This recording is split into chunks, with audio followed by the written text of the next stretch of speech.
In today's video, I'm going to teach you how to add assets in Freshbooks. Managing assets efficiently is crucial for your business's financial health, and Freshbooks provides a straightforward way to handle this. Let's dive into understanding how to effectively add assets using Freshbooks.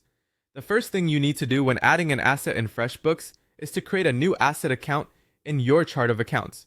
Alternatively, you can execute this through a journal entry to record a new asset purchase. This initial step is fundamental, as it sets up the framework for how you will track new assets. If you purchase an asset, you can record it as a transfer between accounts. Following this, create a journal entry where you'll debit the new asset account and credit another account, such as cash or petty cash, ensuring the transaction is recorded accurately. This process is particularly important for assets like inventory, where you'll also need to value the remaining stock at the end of an accounting period to reflect in your financial statements. Now, if you're dealing with fixed assets like equipment or vehicles, the steps are slightly more nuanced. Begin by navigating to your chart of accounts to create a new asset account specifically for the fixed asset, or use the journal entry feature.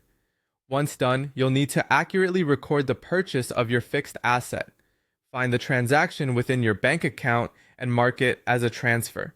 This is followed by creating a new journal entry where you will debit the asset account, which increases its value.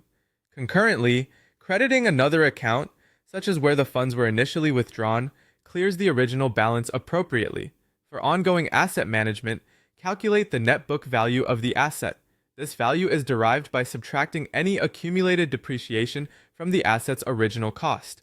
Be sure to keep this formula handy. Net book value equals original cost minus accumulated depreciation. It's crucial for maintaining accurate records and making informed business decisions. When it comes to inventory, which reflects another aspect of assets, ensure you value your ending inventory at the close of an accounting period. Begin with your beginning inventory, add any purchased inventory during that time, and subtract the units sold. This calculation provides the ending inventory value that is included as a current asset in your financial statements. In conclusion, managing and adding assets in Freshbooks may involve a series of detailed steps, but taking the time to learn and apply them methodically will ensure your financial records are accurate and up to date.